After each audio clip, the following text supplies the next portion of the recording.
let's see. You've worked your way from started as assistant process engineer, now going up to being a senior specialist, right? For young engineers starting out, what mattered most in that journey? Good engineers don't necessarily make good managers. Leadership is about people interaction, which is not really an engineering stereotype.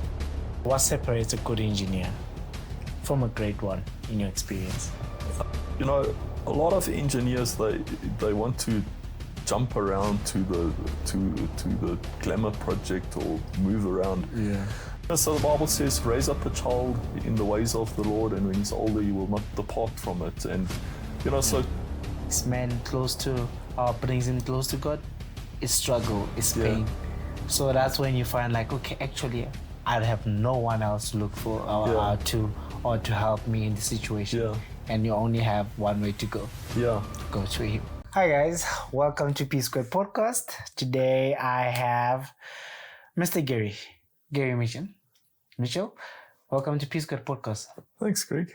Yes. So the drill, like a normal one, how we start the podcast. Just pick any random cards here. Just pick 3. Sure. Pick 3 for me. Oh, it would have been great if our kids were here. So you see, it's a kids version. Oh, okay. It would have been too noisy. Oh, yeah. So let's see. The first one, if you could ask anyone for help, who would it be and why? I guess it was always my dad. He was whenever I was in trouble, he was always there. Yeah. And he's still alive. He's 80, turned 80 this year. That's very good. But now he's past that age where he can he can come to my rescue. Okay. You are your own man now. Yeah. I did my best. It's up to you now. Okay. Yeah. Well, you have a little man that will be doing the same. Yes. You have to bail him out. Yeah. So see, what makes you feel better? Sure. That's I guess it's getting fit. So I struggle with that all the time. Fit, unfit, but fit is better. Fit is better.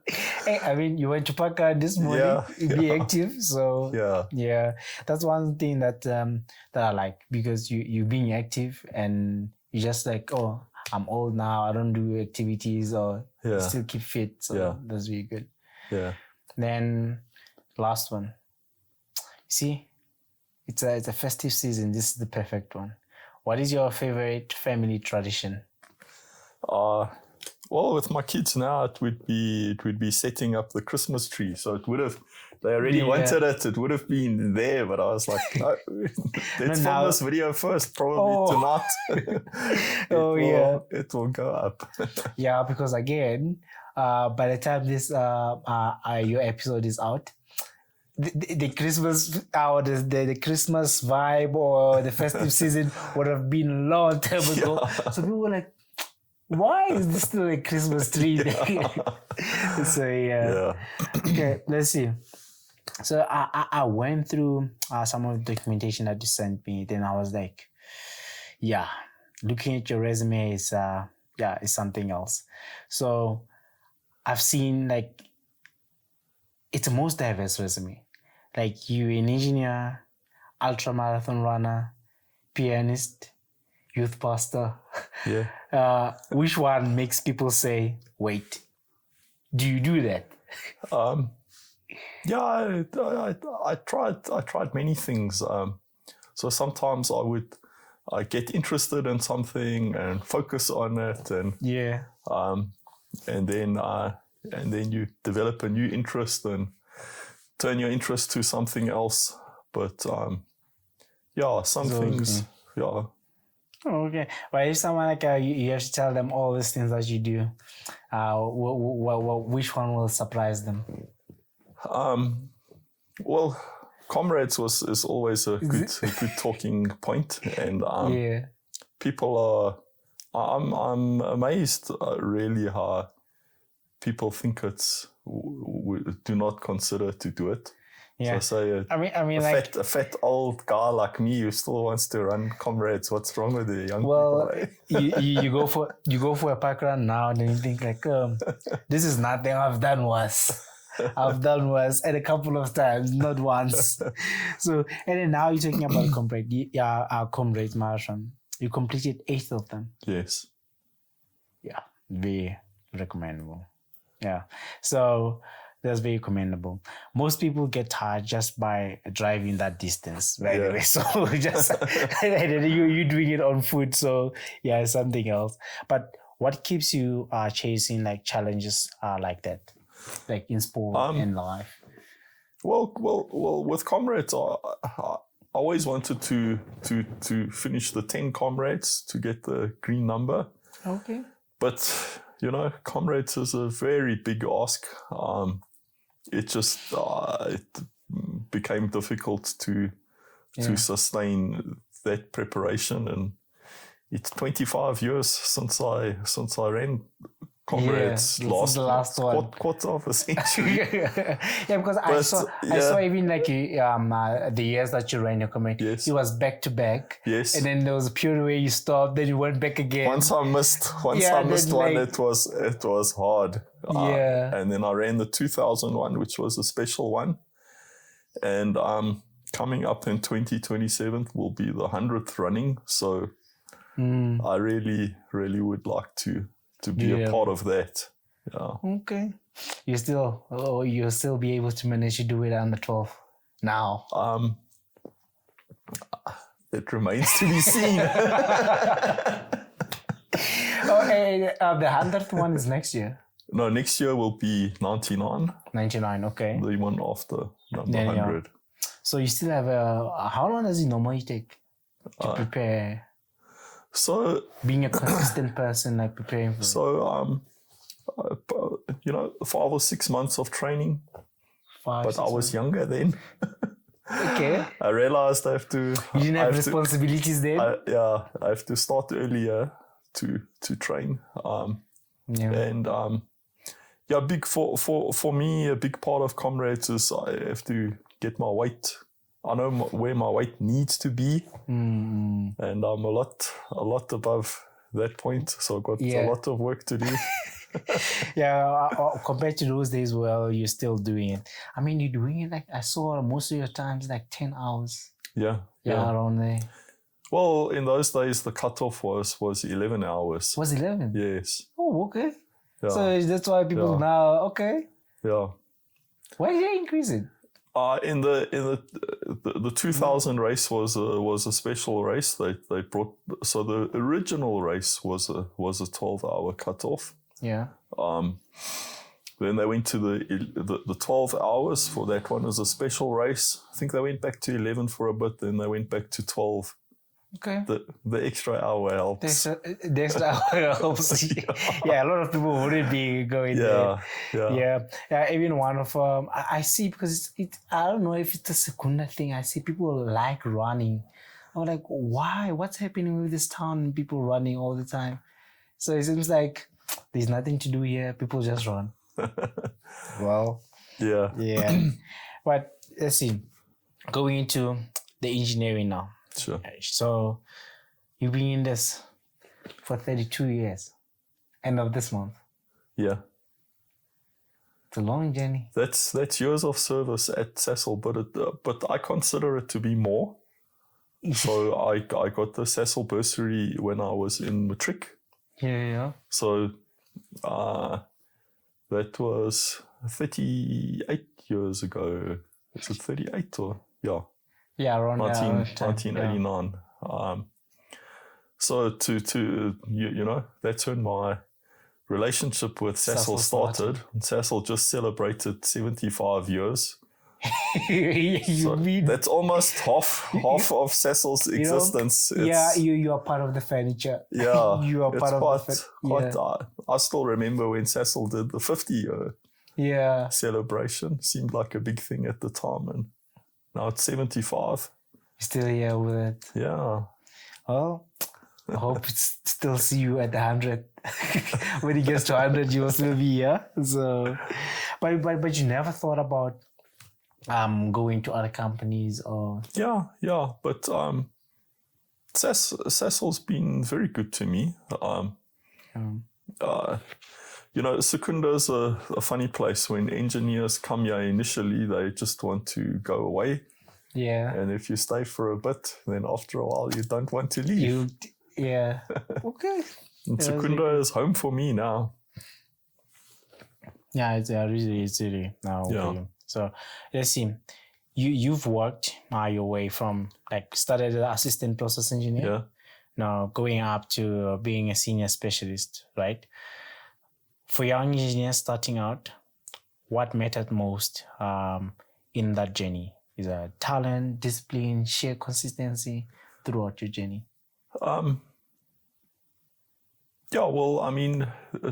Cecil has the GDP program, which is a graduate development program, which is quite structured. So when I started off, there wasn't such a thing. You were supposed to do this training rotation program, but kind of what happened is, as soon as you got real work and real responsibility, the training program sort of fell by the wayside. And sometimes engineers, when they start off, initially they are looking for responsibility and work, and I say to them, don't worry, it will come, and then it will be too much, and you'll say, okay, I've got enough now. Yeah, and that's the thing. Sometimes you feel like you don't have enough, and then you have way more than enough. There's no balance, so you just have to live. Yeah. So there is a thing of sort of proving yourself, that people have to to sort of build some trust or confidence in you. And then the work comes. Yeah, it seems like you're doing very well. Then you do work, okay? Get more responsibility. That's how it is. Yeah, it's one of the things that one of our managers said. It was like, you know what, Greg? The reward for good work is more work. So, yeah. But I mean, there's some lessons, some mistakes throughout the journey. Yeah. But what's one early career mistake that later became one of your biggest lessons, if you think about it? Not so much in the early career, probably later on. Sometimes you do big projects, or I've done a few big projects along the way, and or most of my career was in the project space, and you do these projects, and then you think, now I know how to do it. All the things that went wrong and the lessons you learned, you think, now I know. And the next project comes, there's another surprise for you. no copycat, no copy and paste. There's something else to catch you. And on some of the projects, the designs and the things we were concerned about and focused a lot on, in the end, those things didn't realize, and we got caught on other issues that we didn't anticipate. And projects are like that. I don't. I've never had one that doesn't have its issues. So. Yeah, it's always something. It never goes according to the schedule, or it never goes according to the course. Like one. Yeah. There's always something. In some ways, it's amazing that we keep this factory running. So there are a lot of challenges. But it's testament to the Cecil people. Over those years, I've seen so many things be overcome and solved, and that keep this factory going. And it's Well, this is because we have people like you running the factory. They're still here, still committed to this place after 30 years. So, But now talking about the leadership, you you've led a couple of teams. You've mentored people. So looking at that, what advice do you wish like every first-time leader or manager know like on day one? A lot of engineers want to go the leadership route because it's seen as a way to advance. So used to be like that earlier on in my career. Yeah. And good engineers don't necessarily make good managers. Yeah. So I think sometimes that was a sort of wrong application of resources, because you would have good engineers and they would leave engineering to try to go the management route to get the advancement. In the late 1990s, or it was around there, Cecil introduced then this more, you could, it was the pipeline roles, they called it, where you could become more senior and stay technical, which I think was good.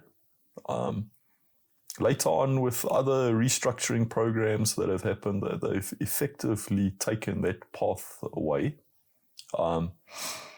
So now if you want to advance past a certain point, you must leave your engineering behind and try to go the management route, which you will see many of the senior leadership at Cecil are engineers from earlier on in their career. But yeah, there are some of us who stay technical, and I've tried the management stuff a few times, but I never really made headway with that, and I sort of resigned myself to staying technical. for the rest of my career. But I think it's the thing is if you look at the way that Cecil has with the engineers now, it's a quite structured process to go from engineer in training, engineer 1, engineer 2, senior engineer, and that does you good for maybe the first 10 years of your career, and then you're sort of at a ceiling. And the last time I had a promotion was almost 20 years ago. There's nowhere really to advance anymore. There's principal specialist as a process engineer, but there are very few of those posts. On the technical side, so I guess the highest position on a technical side is just getting to a principal. Right. Level. So yes, there are a few of those posts, but it's not really a realistic aspiration anymore. Kind of senior engineer is the end of the line, and I think for me that's a bit disappointing. What do you expect a process engineer to do from year 10 to year 40 if they stay in the company? I'm 32 years in now, maybe be around for another 10 or 12 years if I see it out to the last retirement age. And if you stay for the next 10 to 12, you'll be the person that has like the record at Cecil. I don't think there's anyone like who's been seeing over 40. No, there was Ed Coper. He just retired. He was over 40 years. Over 40 years. Yeah. I don't know how. 40 years. Because even when you started working, I wasn't even born yet. I bet my parents were still in Most school. of the engineers I work with now tell me that. My parents were still even in high school by then. So that's really something else. Yeah. But what's the most surprising thing you've learned about leadership that no textbook ever taught you, if you think?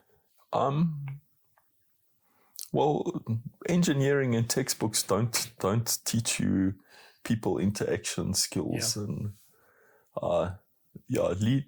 leadership is about people interaction, which is not really an engineering stereotype to be good. Yeah, with people. To be good at that. But you can learn. You can. I mean, as an engineer, my natural personality is very introverted. Yeah, it's one thing that I told myself as well. Came out of varsity, like everyone that I'll be working with, they're smarty pants. They're all engineers. All of us are engineers here. Yeah. But I looked at some of the things that engineers struggle with. I was like, if I can be better at that, then I will have like higher points compared to other people. So I just started learning how to speak, interact with people, communicate with people, not only in an engineering fraternity, but in a operations production environment, knowing the people, showing your face there. Yeah. So I was like, what can I do to get an upper hand? Because I know most of them. Coming from varsity, everyone wants to work in isolation. I can do this by myself. I was like, okay, now. People skills. Those soft skills, they matter. They really matter. So there was one engineer I managed for many years, and she was quite extroverted, and then they shine. They stand out. You stand out. They don't necessarily have to have strong engineering skills, but they stand out so much from the rest of the. Having all these like together, you don't have to have 100% of something. If you can have like 70% of it, like and gel it together, then I think you'll be great. Yeah. And that's one thing I get. Like now you're talking about people being technical and the management or leadership. Like some of my peers, we were talking about like some people are not really good to manage it. They just stick to a technical route. But you spoke again, like when you get to senior, it's more like a ceiling again. So that's why sometimes you get people that are really technically good, but when they go to the management role, they still wanna be involved in a technical route, but you are not supposed to. Supposed to be enabling people to do the work. So it's just like one of the things that I see. Sometimes we have that disease at work.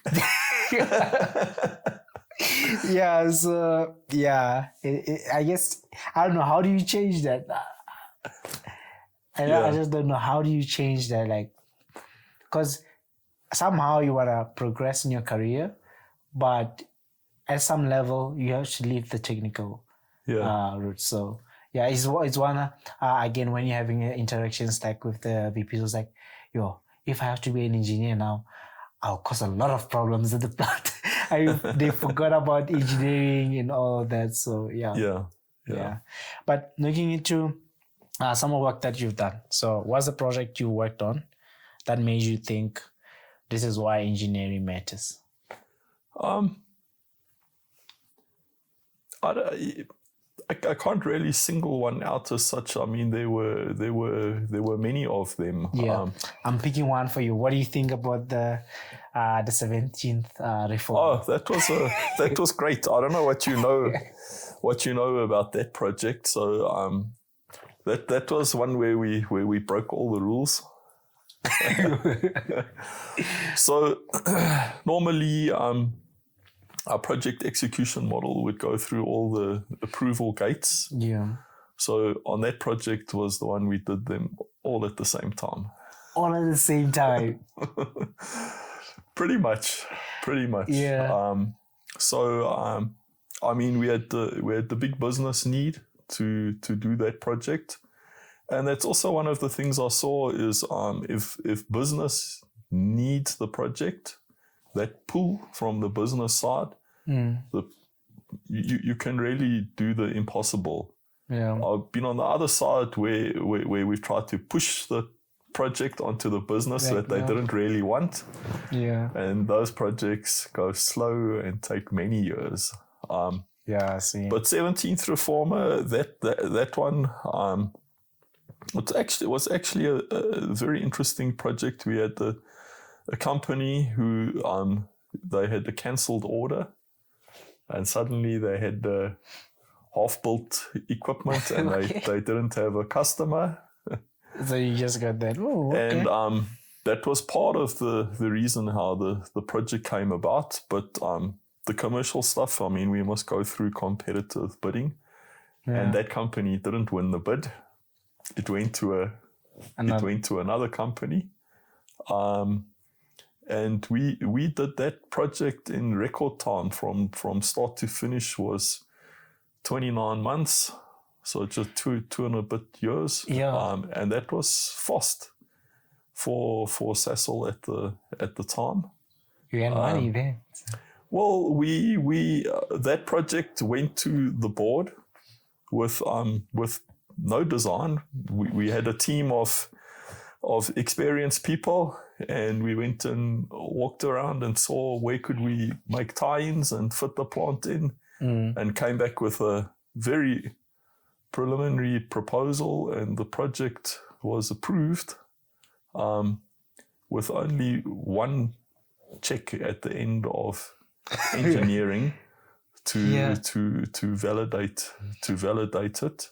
Yeah, because right now in my head I'm thinking, how do you don't have anything, and then now like it's structured, I guess, like we have all these gates, and then I can think about all the gates that you can combine up to gate 4, you get to the FID. Yeah. But you guys didn't have anything. So those combinations now of which gates you can skip and combine, we didn't have it then.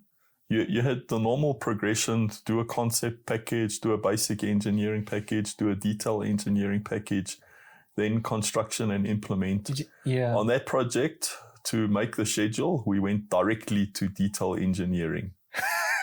We skipped everything. Whatever we decided, this is the final one. We issued no concept engineering packages, no basic engineering packages. We went straight to the detail, procurement, the final engineering deliverables, and it was also so that project was with Linda, and it was lump sum turnkey. So they didn't have to listen to our comments. They had to deliver a plant at the end. So our comments and review were sort of suggestions. Oh, okay. I got a little bit myself, yeah. But we collaborated together on that project, and well, that's the fastest project I ever executed in Sasol, and we got away with most of it. But when we commissioned the plant, we got caught out on one or two issues. I mean, we had done it so fast. And then the some of the startup problems that we had, we were in the firing line for those, but people had forgotten about under how much pressure we had executed the work. Yeah. Oh, but another thing is you worked on a nice one. Now it's brownfields, we try and change like creative what's new and all that. But you worked on the SEC one. Yes. Commission. I was like, yeah, you had a nice journey. People don't get that experience of starting a project and seeing it through to the end. So I came on that project right at the end. Right at the end. So I wasn't involved in the design phase of the project. So most of the projects I did, I worked through the design phase through to construction and startup. But SEC, I came in on the tail end. So it's quite hard to be involved at the end where you were not a part of all the design decisions and understanding that background. Yeah, and sometimes you have to assume responsibility, but the work was done. And we came to start that plant up. Remember, that plant was built for when unleaded fuel went away. So that plant was built to meet the unleaded fuel requirements. And when we came to commission it, we spent a year trying to start that plant up. So we had a startup attempt and then we broke it, and then it would be off for about 2 months for repairs. Yeah. And then we had another try, and that's how the first year went. We had 5 or 6 startup attempts with major failures. Yeah. But eventually Got it right. that plant ran, and that plant is, I think, that must be the most complicated unit on the site. Okay. Yeah. But just to tap on the wisdom from decades in the industry. Let's see. So what separates a good engineer from a great one in your experience? You need to know the technical work. So you know, a lot of engineers, they want to jump around to the glamour project or move around. Yeah.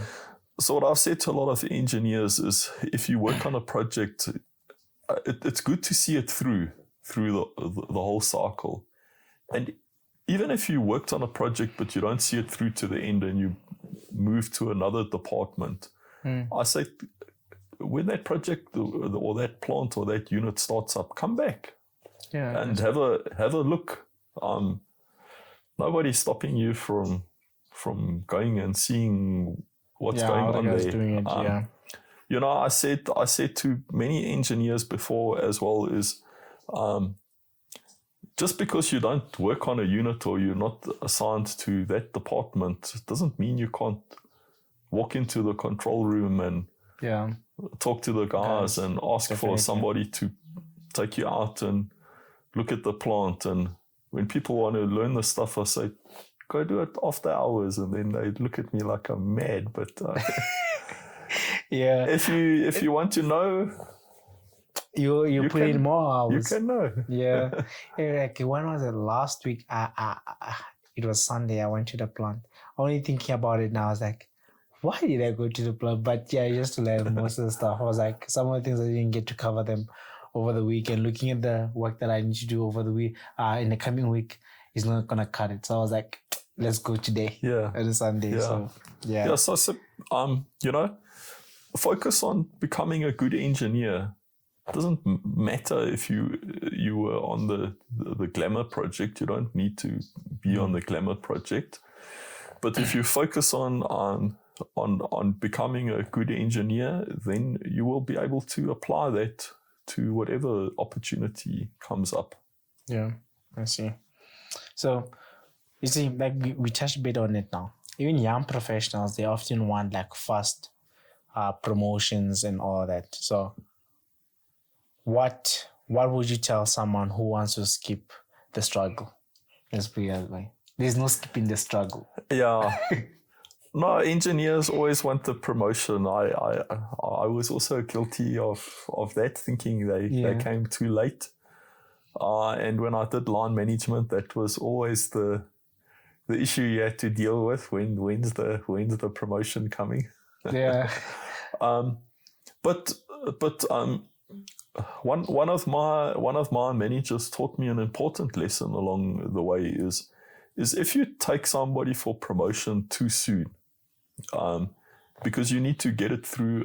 You come as the line manager, you propose the person, but there's a bunch of other people in a panel that you must convince that person is ready, and it happens by consensus.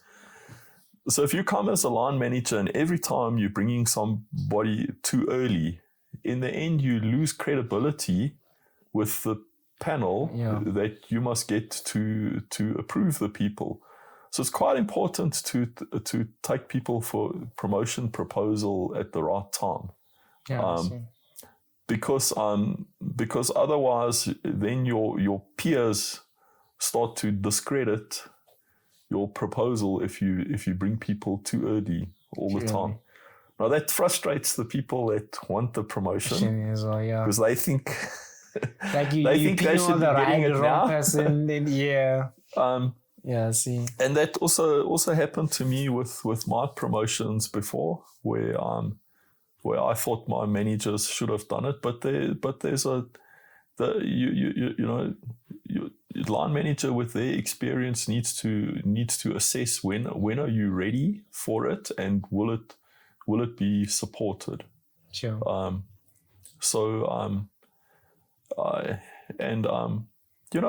Sometimes some people might then get it a little bit early and some get it a bit late. Very true. But as a line manager, it's much better when you propose people for promotion that it does go through. Sure. And that builds your credibility as a line manager, that you present people at the when they are ready. Yeah, I see. That's really good. But again, with your interactions with the young professionals, what mistake you see them make that you see them make, like one professionally and one personally? I don't know if it's such a thing anymore now, but I know when I started off, people who have an engineering degree and they think they need to carry on studying, then they would study a BCom. And I'm like, why are you doing that? And then also as well, to study an MBA was very popular. Mm-hmm. I don't think Sasol sponsors it quite as much as they used to in the past, but lots of people would want to study the MBA, and I'm like, why do you want to do it? So my thing is, if you want to do that, you should do it when you're ready for it, or it's going to help you in your career.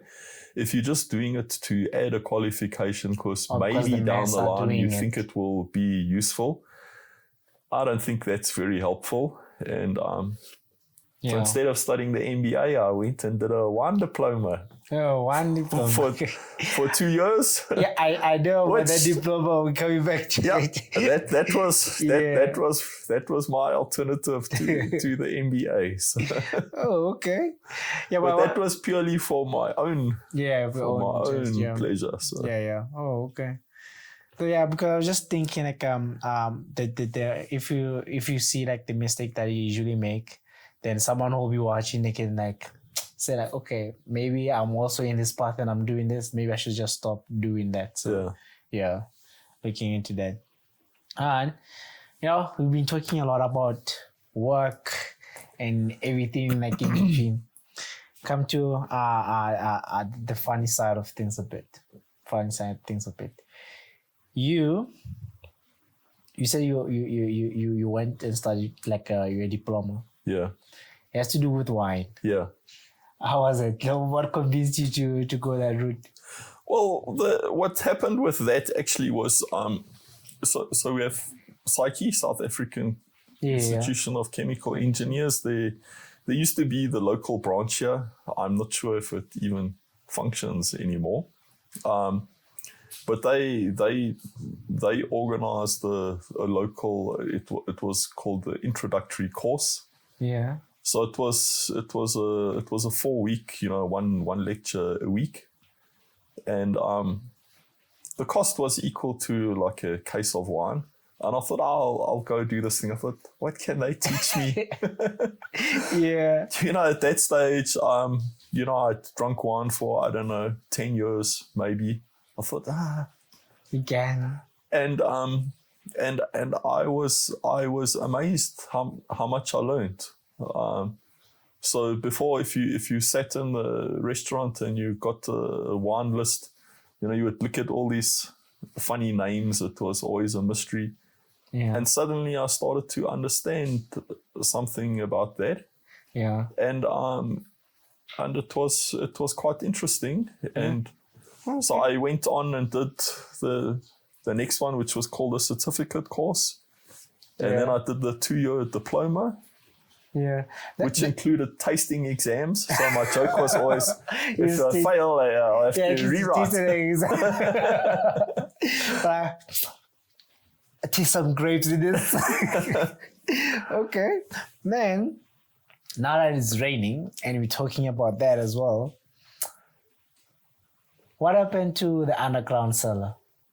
I know the story now. It's an underground swimming pool. It's an underground swimming pool, yeah. You can take a look at it just now. It's full of water. It's full of water. What happened? Like, so I did some of my engineering designs for what I wanted and how I thought it should be built, and I fought a lot with the builders. Yeah. And I didn't quite get it the way I wanted it. They built it in winter when it wasn't raining, which seemed fine. And when the summer came, it was not watertight. It was a swimming So pool now I've there. got an underground swimming pool. Okay, yeah, because when I had a chat with your cousin, I was like, yeah, I just ask you about it. I should ask you, it's one of the good stories that you have. So Yeah, so I still need to rebuild it and fix it up, but I have many other DIY jobs around the house that I need to do to keep my wife happy. So. Okay, yeah. Before you fix that, fix everything that I want, then you can do that. That's really good. But like you said, you completed that Cape Wine Academy diploma. So who's more opinionated, wine people or engineers? Wine people, I suppose, it's seen as a very snobbish thing. Yeah. Most people, wine is like this mystery thing that's not well understood. Yeah, really good. But it's a lot of fun, actually. It's a lot of fun. Yeah. Oh, okay. Yeah. Then let's see. You have a couple of hobbies. We already had a chat about you completing the Comrades. Yes, you being a cross country. It doesn't come off like, oh, I just want to do Comrades. Because that's one thing that I don't get. People now, they never ran their entire life. Yeah.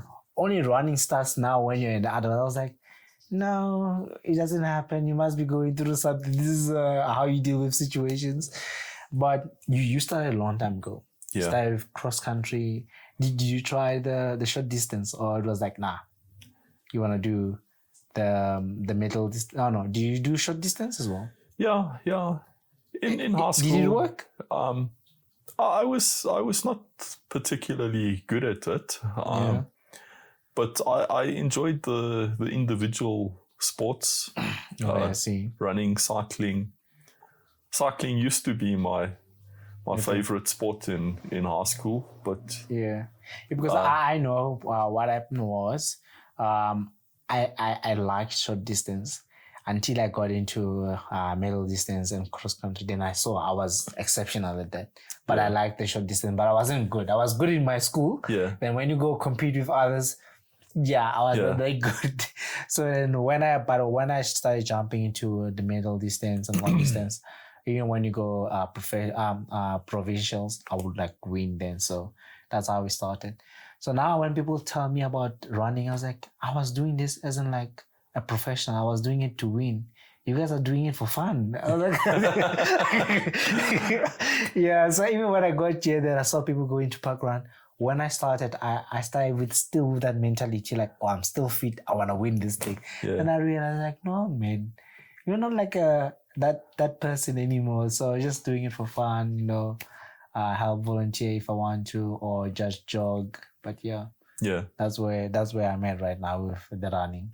So I guess you now still with the park run, and you still want to complete the other two Comrades. Well, park run is a new thing I discovered last year. So and I like that because my family can come along as well.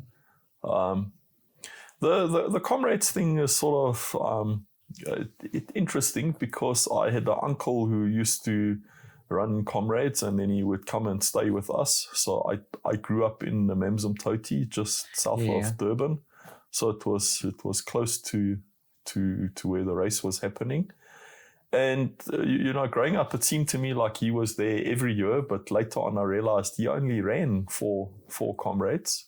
And he actually lived here in Secunda. And they used to come to do Comrades.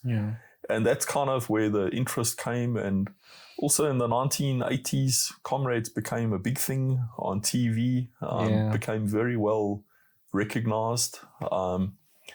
And I wanted to do it. And Okay. I did the first one when I was 18. So. Okay. Yeah.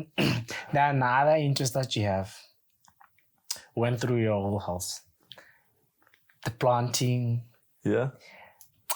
You have everything. I'm thinking about everything that I saw now. I'm trying to come up with the names. All around now, like when did it start? Like when do you start with planting vegetables? So I was always interested in that growing up. Yeah. And when I bought this house, that was one of the first things I started doing was planting fruit trees. Yeah. And then the grapevines came much later. That was from the wine interest. Okay. Yeah, and the growing the vegetables and to grow something in your own garden and eat it. I get a kick out of doing that. So because I saw everything. I saw spinach. I saw tomatoes. And some other names I've never heard of before. But lettuce is there, and even the grapes. Now I'm gonna do the same thing. I'm gonna get a big house, then I'm gonna have a garden all over. Yeah. It. So that's really good. Like you grow your own. You grow your own food. That's good. Yeah. Yeah. Next on my list is some backyard chickens. Hey, your neighbors are gonna start complaining about it. Yeah, I know you won't be able to do it. So, no. Yeah, but like what other hobbies? Like if people are like no, that will find surprising. Like this is like your hobby. It would be like doing your own garden. Or... Yeah, so the gardening I enjoy. Often if these days so much information is available to us on the internet. You want to know how to do something. Nowadays, I don't watch traditional TV anymore. I watch YouTube. So if I want to know something, you search for it and you find it. And so I mean, in the house, I've done lots of building projects. DIY. But yeah, it goes slowly. I mean, it's really a physical effort to do that kind of work. The guys that are doing that all day, they are much quicker. Yeah. But I enjoy to learn how to do things like that and have a try. Yeah. To an extent, you can only do so much yourself. Definitely. Then let's talk about one thing again that people might not know. But before we get to this part, was there anything that you were interested in, or chemical engineering was that's where your mind was fixed at? Like, I'm doing chemical engineering. Any career options? Yeah. So, what did you have in mind? When I made my choice, my second option was to be a geologist. Mm-hmm. I was interested, or geography was one of my favorite subjects in high school, so that was my backup option. Yeah. Okay.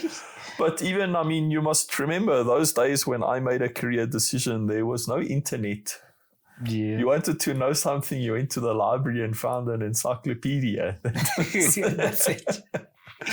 There was no look it up on the internet. There were sort of like career pamphlets. Yeah. Which didn't really tell you much. It was nobody could tell me what it was that a chemical engineer did. When I made that choice, I spoke to someone who was I think he was a mechanical engineer, and I got a bit of an idea. Yeah. But at that stage, when I made a career choice, I was only 16. 16. I mean, when I finished matric, I started university. I was still 17 when I started first year of varsity. So, I mean, the previous year when I was applying for bursaries, I was 16. What you don't know everything. What does a 16-year-old know? And my parents were not technically inclined to advise me on that. So that choice I made myself. And for the little information that I had to go on, turned out all right. It turned out all right. Yeah. Then one thing that people might not know again about you is I knew about it until I didn't know about it until yesterday. Like your generosity. Sure. Yeah. People don't know about it. Maybe they know like social engineer, that's it. They don't know like things that you do outside like the engineering fraternity. One of it was when you helped your cousin with the studies. Yeah. Mentioned like very grateful. He's very grateful for it actually. Yeah. It was like you had an agreement. Yeah. Like you do your studies. I made him sign a contract and he broke every point on the contract. He said the plan was he does well at school, and then the first year and his living expenses you will cover it until he gets a bursary. But he didn't get a bursary, and then you helped him through until he was done with his studies. Yeah. So those kind of that side people don't know. Like you also helping people out there. Yeah. So enabling someone like to find their path. Yeah. So and because like you said, yes, back then you didn't have career counselors or you didn't have internet to find out what a chemical engineer is. So you being that influential person in his life. Yeah. So I made it a big deal. Yeah. And then you didn't just say, okay, I'm a chemical engineer. This is what I do. This is what I do. So yeah, you were like, okay, I'm a chemical engineer. If you do well, I can pay for your studies and see it through. Yeah. And then look where he is today. Yeah. It's because you planted that seed. Yeah. You were there. Yeah. So yeah. Yeah. So those people don't see that kind of side. Yeah. So that's really... Well, the thing is within my family, I mean, nobody really understood what it took to get through an engineering degree. I mean, it's exceedingly difficult to get through. Yeah. Not only like work being intense, like or the field being intense, the cost that comes with it as well. So yeah. So I mean, my cousin, so he was quite a. I think he's 14 years younger than me. Yeah. But so growing up, he was the blue-eyed boy in the extended family, I step grandpa, and I always thought he was so great and so clever and so wonderful. Yeah. And so when he decided he wanted to follow me into chemical engineering, I was like, "Are you gonna find out?" Yeah. So he was dux at his school in matric, and I don't know, maybe overconfident, because the engineering degree will cut you to size. Yeah, but that's one thing he mentioned. In his year, he never came like first until his final year. And I was like, yes, that's what he does. Yes. Yeah. So I mean, engineering degree. When I got halfway through it, I started to think, how am I ever gonna make it through this thing? Yeah. But yeah, I made it through. But it's again, one of the things is with the Cecil bursary, if you don't complete, you must repay it. Yeah. And that weight hanging over my head motivated me to complete it when it got tough, because I knew I could not present that financial burden to my parents. It was too much for them. So with my cousin Calvin, at first I thought I would only sponsor him the first year. I was hoping he would get a bursary, but the bursary never came. But so I held him to it because I knew it's important to have that motivator. Otherwise it's too easy. Yeah, it's too easy to give up because the degree is tough. Yeah. Yes, I was generous, but I made him repay it. I held him to it. but one thing I don't know, maybe you recognize it, or maybe you don't, is with him, like helping him. Then I even mentioned, it was like, you were like a source of inspiration, or most like an influential person in his life. That's why Kenny became a chemical engineer. Yeah. But one thing is, it was like when he started making his own money, and I think he lived in Mokopane. Yeah. He said like he started helping out the ladies' son as well, and that guy, or is a guy or girl that now is graduated with is an accountant. Yeah. So I was like, you see, you planted that seed, and then he's paying it forward. Yeah. So if it wasn't for you, it wouldn't be able. Well, I knew what the career did for me. Yeah. You know, getting a bursary, an opportunity that would have been very difficult to do it without it. You know, if you're doing an engineering degree and you're trying to put yourself through by working as a waiter or something, I don't know where you then find time to study. Yeah. So the bursary frees you from having to do that. You just have to deal with the academic stress, not the financial side of it. And I understood what the how it's transformed my life, and having that opportunity. And I thought he had the ability, and I wanted to give him that opportunity as well. And you know, it made a big difference in his life. Yeah. And he went on to start his own businesses, and he's far ahead of me now. Yeah, because it's one thing I was saying, like, if it wasn't like for you, he doesn't think he would have been like a generous person that he is today. So it's because of you, then he managed to, have that seed in him, then planting it for. I was like, you see, now it's a ripple effect. You did it for him, and he's doing it for somebody, and that person. Yeah. So I don't know if other engineers do things like that, but they should. Yeah.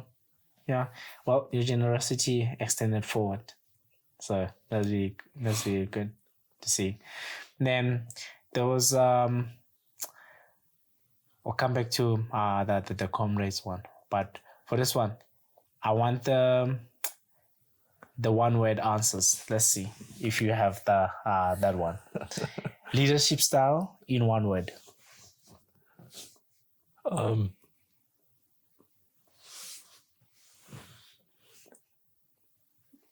Supportive.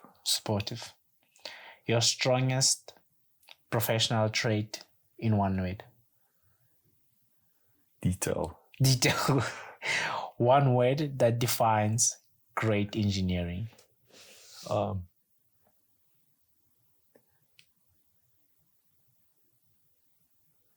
It works.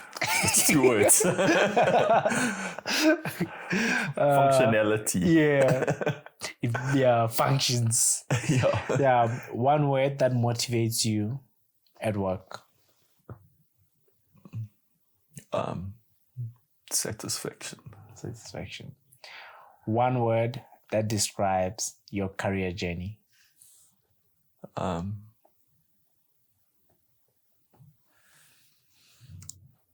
Sure, one word.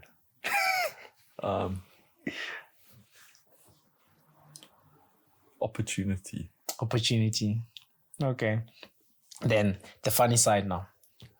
Still one word. Meetings. I don't know. You have to choose this one now. Meetings, essential or painful? painful. Coffee strength, mild or rocket fuel? Rocket fuel, but now only in the morning. No, only in the morning. Okay. Your reaction to unexpected plant alarms? Sigh or sprint? Sigh. Oh, no. Okay. You should be getting like, hey, what if something happens? The gas alarm, you should get going. Okay. No, you must look and see what's happening before you run. Preferred problem solving tool, brain or biscuits? Brain. Brain. Comrades marathon, feeling at 60 kilometer. Comrades marathon, feeling at 60 kilometer. Heroic or hysterical? When you get to that 60 kilometer mark. Heroic, I guess. Heroic. You still have what? 30 more, is it? Yeah. I respect you guys for doing that, but yeah. But the other side as well, that I want to touch on is just like on values like faith. Then your involvement in the youth ministry, is powerful. So, how has mentoring young people shaped who you are at work? If you think. The one thing I discovered with mentoring, so I actually started doing mentoring because it was sort of another way to get the sort of line management or managerial experience without having it directly. That was one of the reasons I started to do mentoring. But when I did that, also what I noticed is a few years into my career is seeing people early in their career, you suddenly realize, oh, I've actually advanced or developed. Yeah. When you see people where they are, where you used to be, and you sort of forget. Development is incremental. You don't really notice it's happening until you look back and you try to mentor somebody else earlier on in your career, and then you see all the things that they don't know about that you now take for granted. Yeah. And that was actually when I realized, oh, I've actually developed, but sometimes you don't notice that it's happening.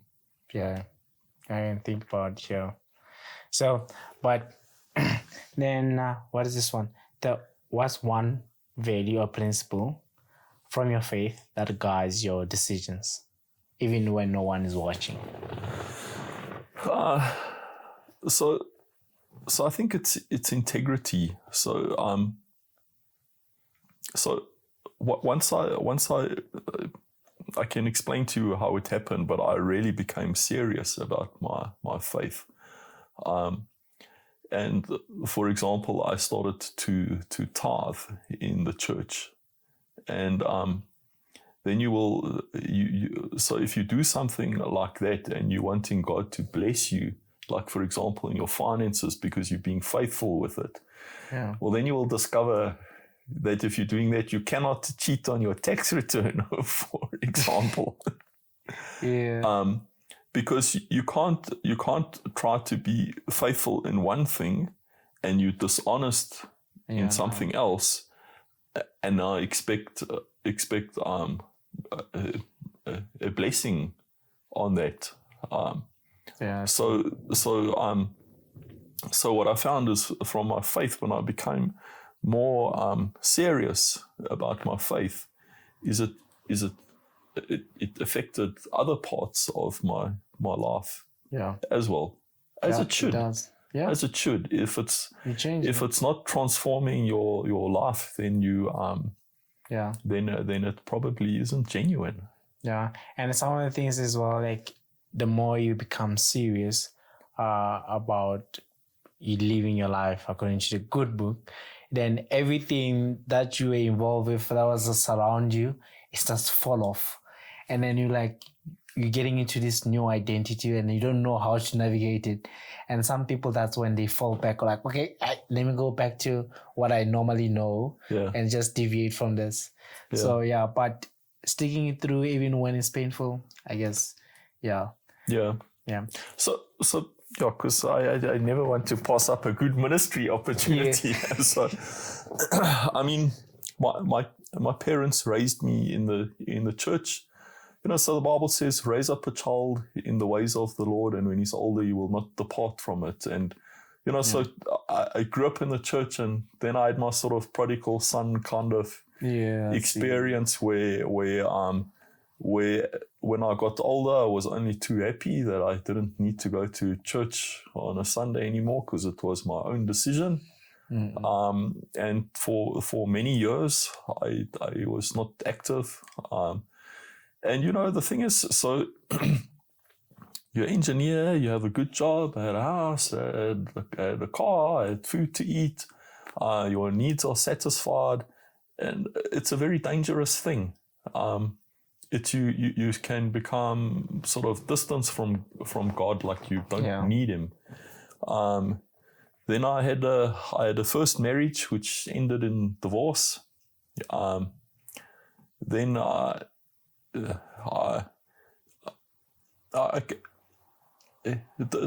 divorce is a painful thing, but I recovered from that. Then I had a girlfriend for about a year that I started to hope that I would marry her, and that didn't happen. And when that relationship ended, it hurt me far more than when I got divorced.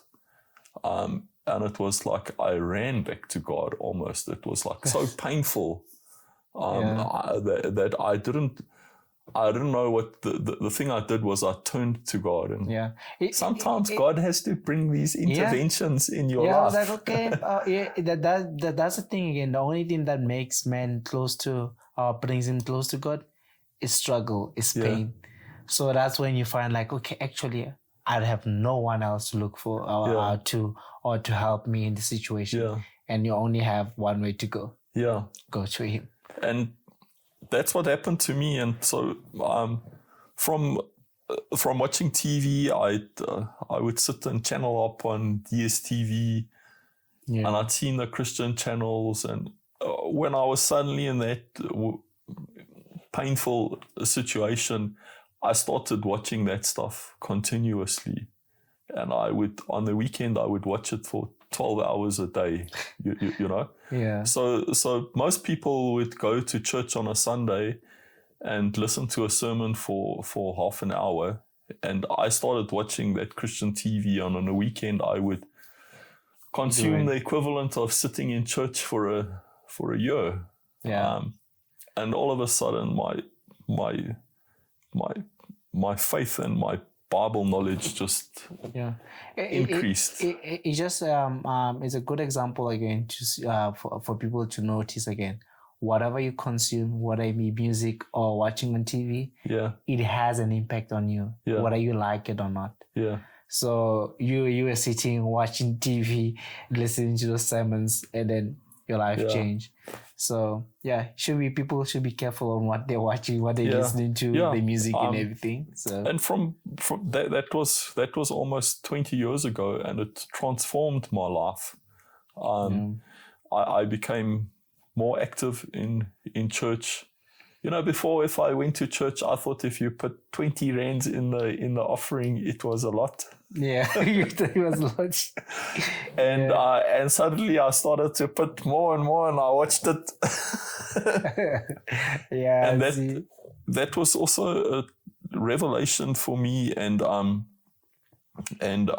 now for many years, I've been also the treasurer in the church. Very good. And my dad was also treasurer in churches before. And this is also observation as well, is in terms of things like tithing, very few people do it. You see churches struggle with finances. So, church is supposed to fulfill a sort of charity role in society, look after the widows and the orphans kind of thing. And most churches don't have that ability anymore. So what happens? The state does it. So what does the state do? The state takes your money by taxation, by force, without your choice, to fulfill the function that the church should be fulfilling. And when the state takes your money by taxation, there's no blessing attached to that. When you give it to the church and the church uses it to do the good works, there's a blessing attached to that. So you can look around in Secunda, see how people are building. It's a wealthy town, but go look at the churches and you will see. Yeah, it's different. They are not. They are mostly empty, and it's a great tragedy. And it's also strange. I watched on your podcast now. I see most people at some point are sharing something about their faith. Sharing your faith in the work environment is sort of like a tricky thing. I mean, it's a multi-faith environment. You got to be careful that you are you're not trampling on somebody else's beliefs. People are. That's the thing. You came to the right one. You came to P squared. So professional, personal. We're talking about personal now. So but like based throughout your journey, what would you say? I don't know.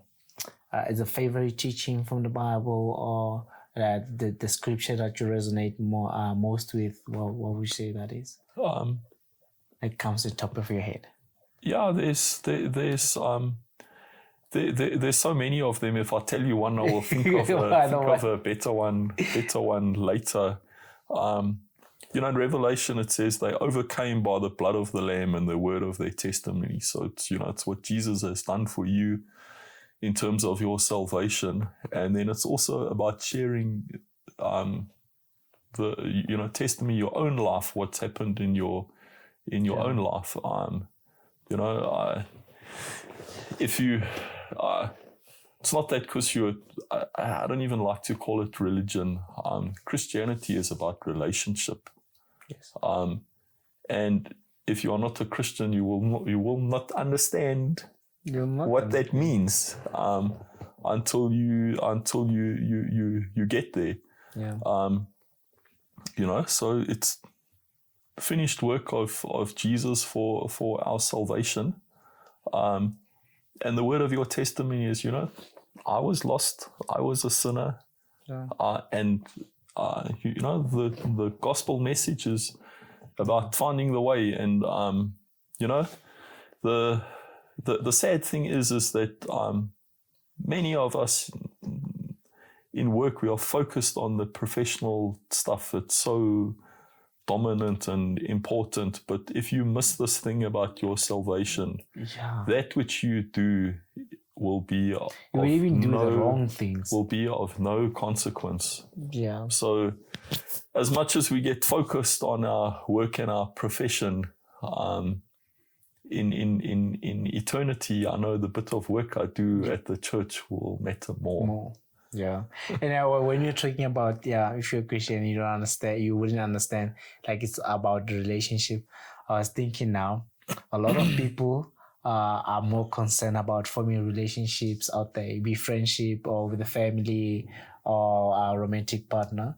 But you forget to maintain one with your creator. Yeah. So you're focusing on the wrong ones. You can maintain one with your creator, but you want, and then you pray for a relationship as well. So it's just weird. I'll tell you one you won't know about, but I'll tell you the story quickly. So again, this thing about sharing your faith in the work environment, it is difficult. But so once I was asked to do the safety moment for the coffee session there in the Standard building. So I don't know how we were 400 or 500 people in the building at that time. So I was asked to do the safety moment. So this is now a good opportunity. I couldn't pass up. So So the night before, I walk around the building and pray. Yeah, spiritual warfare. Claim the territory. So I come to do the safety moment. So I do it on hand and eye protection. So I put my hard hat on, I put my goggles on, I put my gloves on, talk about the safety thing. And because we focus so much on safety, the work environment, and yes, it's important. But then I said, Jesus said, if your eye offends you, pluck it out. Yes. If your hand offends you, cut it off. And I said, his safety record would be no good with us. And I put on my hard hat and said, put on the helmet of salvation. Because we focus on those things at work, and those are the physical, temporal things. But in the end, those things are, if you miss your salvation, they will not matter. As Jesus said, it doesn't help you to go into hell with all your eyes and all your fingers. Yeah, if one eye makes you see things, just pluck it out. Yeah. So it's better to have one leg. Yeah. I did that in the work environment. I took a chance. Yeah. How did that one go? Well, I think, some people, when they hear that, they cringe in the work environment when you do something. Yeah, like I can that. tell you. But there was one or two people that came to me afterwards and said, they appreciated it, and it's very, very hard to stand up in the work environment and share your faith. Yeah. Yeah, so that's what I'm saying. It doesn't, even when I started, I was like, for that one person that will be watching and it means something to them, I'm happy. Yeah. So even with you said there's a couple of people, it was intended for those people that are there that come back and give the feedback. Yeah.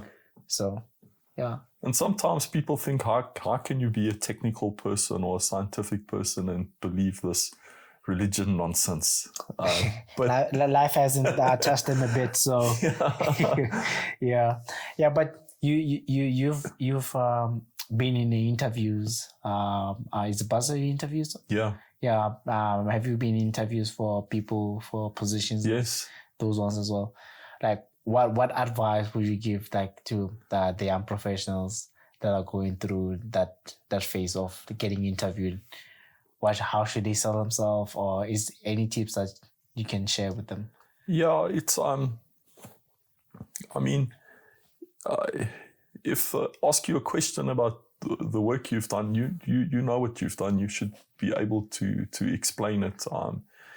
If they're asking you things that you don't know, it's better to acknowledge I don't know that, or I don't have that answer, than to try to make something up out of it.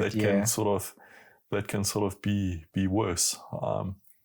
If you interview somebody, or even like panel interviews, when we promote engineers, we're more interested in what they know and what they've learned, than trying to catch you out for something you don't know.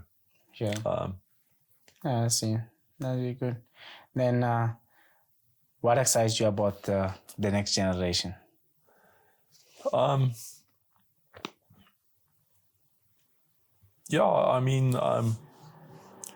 It's technology has changed so much.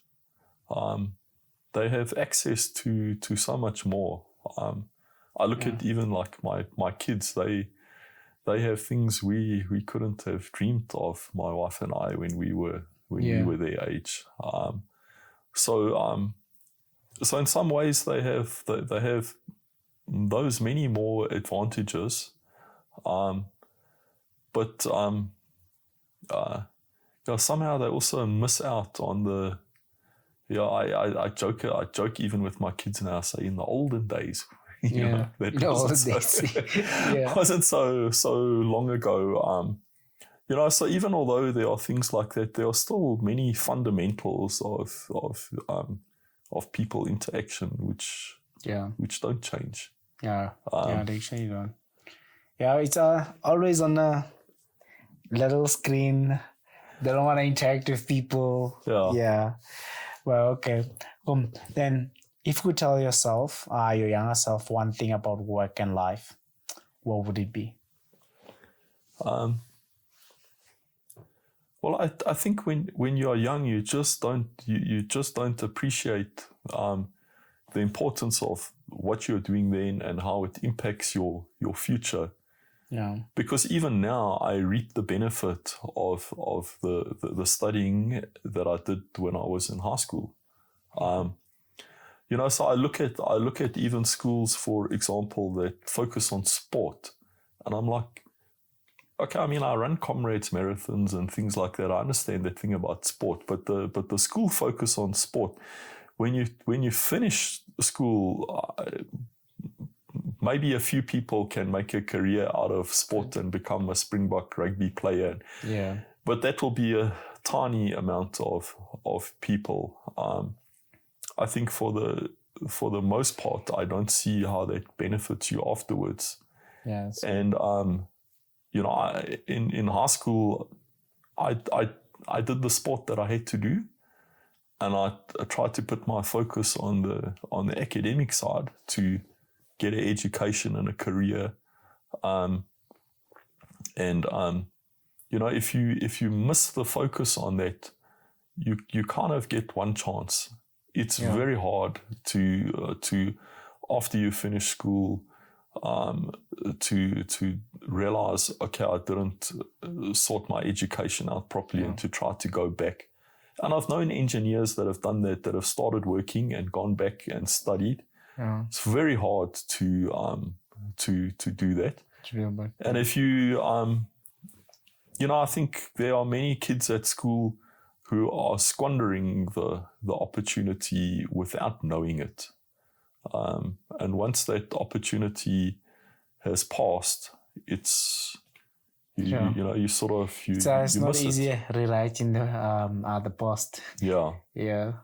I mean, it's not easy at the moment when you have to do the right thing, but you can continue doing the wrong thing. But if you have to, then you realize, like, okay, I took the wrong 2 years ago, 3 years ago. Yeah. For you to go back there, it's gonna cost as much. Yeah. So I know. I mean, the work environment it's the old traditional formula: get an education or a qualification, go and work for a big corporate company. Things have changed. Even I listen to the stuff saying AI is going to take over, make jobs redundant, and we'll still see how it plays out. They not the engineers. The engineers are still safe for now. The production and stuff. So, but how do you hope people will remember you as a colleague, mentor, leader, community member? It's interesting. Over the years, I've gone to people's funerals, and people die along the way, and you wonder who will show up at yours. Okay.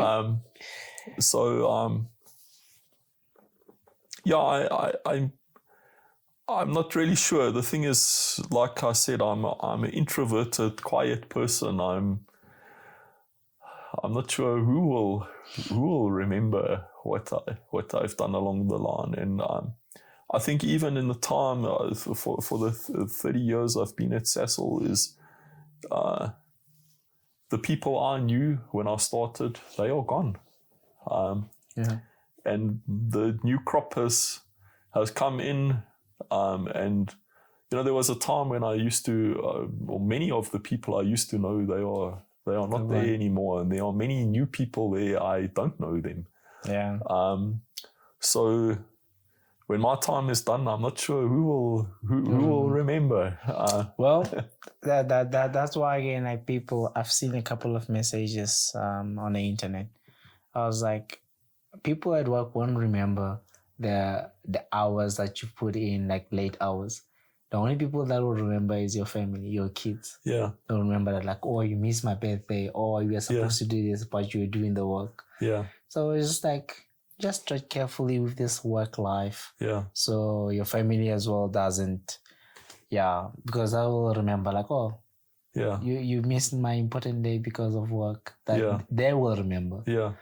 The plant people, they were like, oh, it was a normal day working. So it's just like people should just be just aware of that. Yeah. So work will come, Yeah. work will go. So Yeah. you're not the first person. I had my kids late, and I can just about take early retirement now. Sometimes I think about maybe I should do that and be ride them to all the school events. Oh yeah, I see. But I don't. My wife won't let me retire early, I don't think.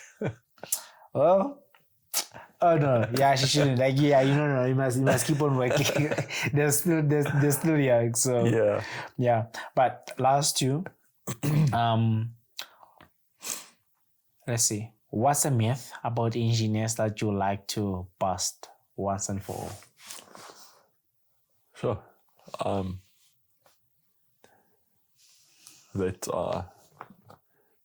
Sometimes people see engineers as like boring or uninteresting, or because they may be technically focused. Which it's not true. They were just people. They were as interesting as anyone else. Yeah. Okay, that's good. Now, last one. If you could give one piece of advice, career advice to every young person listening right now, what would it be?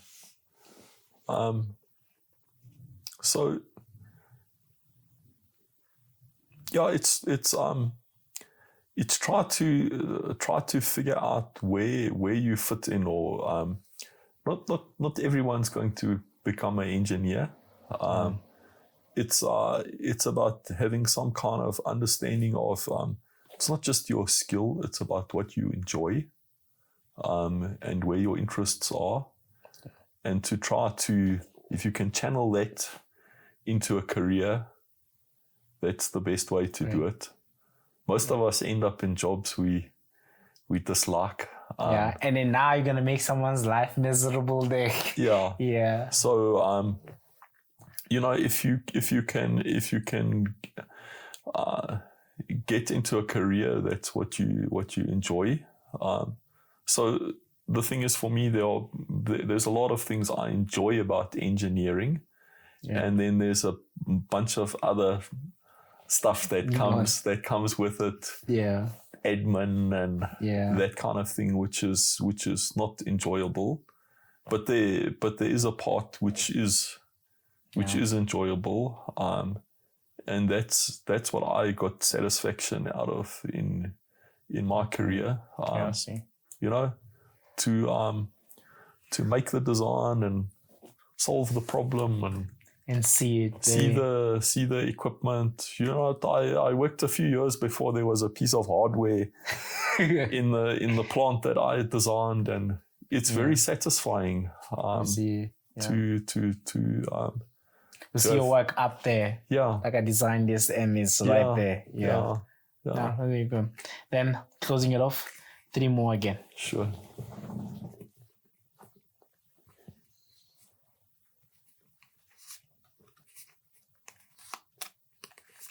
There we go. Let's see.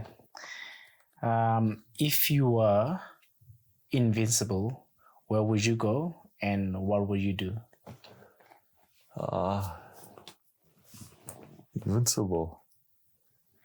I wish the kids were right here right now. I want to hear their answers because I can tell. I've got a birthday card once with the super dad.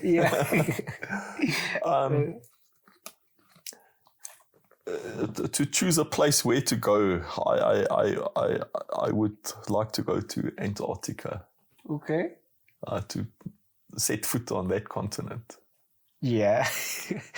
Okay. And you'd have to be invincible because it's really cold. Talking about Antarctica, there's something like discussion that I had with Calvin about Elon Musk and going to Mars and everything like Right. that. But yeah, it's something else. So, do you prefer summer or winter? Winter. You can see Yes. the fireplace. Oh, okay. The winter. Yeah. I also prefer the winter. I Yeah. like- Except my wife hates the brown, the not having the green. Yeah. Oh, that's it. Not because of the cold or nothing. No, it's the She's because of the flowers out there, the garden. So yeah, in winter. well, I mean, how I felt in the winter, burnt grass, and it's sort of a gloomy. Once the spring comes and all the green comes back. Yeah. So, what is your favorite holiday and why? I guess it's going to Cape Town. It's going to Cape Town. It used to be the wine tasting, but